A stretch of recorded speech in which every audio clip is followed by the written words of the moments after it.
Umuwi siya ng Pinas kasi magpapasko, no? Ngayon, dumaan siya sa Maynila kasi magkikita daw siya ng boyfriend niya. Kababayan, panoorin po natin ang isang kababayan natin na nagbahagi ng kwento tungkol sa isang kababayan nating Pilipina na umuwi ng Pilipinas nitong Pasko.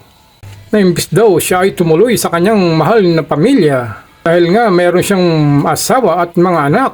Pero tumuloy po siya sa kanyang boyfriend sa Maynila.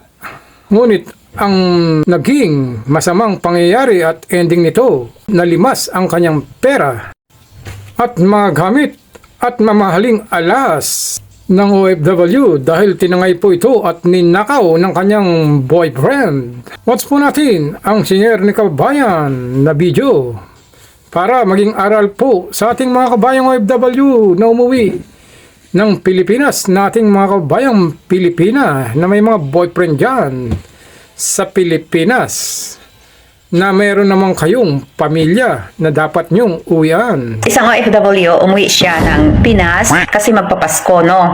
Ang problema, may boyfriend siya, taga Maynila. Yung OFW na yan is taga Mindanao. Hindi ko na lang babanggitin kung ano ang Facebook. Ngayon, dumaan siya sa Maynila kasi magkikita daw siya ng boyfriend niya. Hindi muna siya dumiretso sa pamilya niya. Nag-hotel muna sila sa Maynila. Ngayon, pagdating niya sa Maynila, sa airport, sinundo siya ng boyfriend niya. Alam mo ba anong nangyari sa OFW? Pagising niya, wala yung boyfriend niya sa tabi niya. So, inakala niya na nag-CR lang. So, tinawag niya ngayon yung boyfriend niya. Tinignan niya yung gamit niya, yung pera niya, limas yung pera niya. Kinuha yung mga pasalubong sana na alahas. Ang masakla pa, si OFW is may asawa. Ni pamasahe papunta ng Mindanao, wala na siyang pamasahe. Itong si OFW din, nagsinungaling na ang flight daw niya is madidili ng 2 days. Kasi hindi pa daw siya pinayagan ng amo niya. So, it means magki-Christmas muna siya dito at after Christmas, ang dating niya.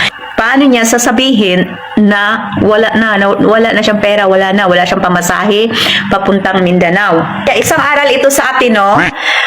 Sana umuwi muna tayo kung saan tayo pupunta kasi naghihintay yung pamilya sa atin, yung pamilya natin, hinihintay tayo. Importante kasi sa kanya is boyfriend muna sa Maynila. Yan. So susunod, ngayon, pag umuwi ako, hindi talaga ako dadaan sa Maynila, didiretso ako agad sa amin. Kaya mga bayan, nakakalungkot man itong kwento na ito. Pero totoo po itong nangyari.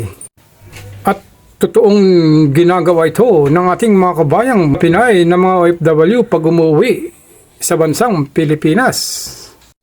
Kagaya na lang po ng isang kababayan nating Pilipina na napahamak at hindi na nakauwi dahil dito. Dahil dumaan muna sa kanyang boyfriend or kabit bago sa kanyang mahal na pamilya.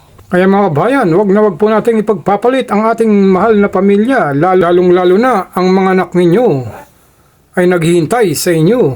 Dahil ang naging karanasan ng ating kababayang Pilipina ay hindi na po nakauwi ng buhay. Dahil nang gusto niya nang umuwi sa kanyang pamilya ay hindi siya pinayagan ng kanyang boyfriend or karelasyon.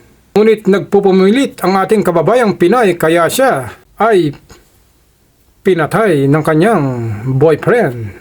Watch po natin ang balitang ito. Selos ang nakikitang motibo sa karumaldumal na pagpaslang ng isang lalaki sa kanyang kinakasama sa barangay Maybula, Tulunan North, Cotabato. Sa ulat, naganap ang krimen noong Oktubre 30 ng taon sa bahay ng sospek na kinilalang si Michael Purada, 27 anyos. Ang biktima naman ay nakilalang si alias Roxanne, isang OFW na residente ng Luayon, Makilala, North Cotabato. Sa ulat, nagpaalam umano ang biktima na uuwi sa kanilang lugar para makaboto. Subalit hindi ito pinayagan ng sospek na siyang dahilan ng kanilang matinding away. Lumalim umano ang away ng mag-live-in partner hanggang sa kumuha ng kutsilyo si Purada at pinagsasaksak si Roxanne. Hindi pa nakontento, tinanggalan din ng dibdib at hiniwa ang tiyan. Matapos ang ginawang krimen ay sumuko ang sospek sa mga pulis.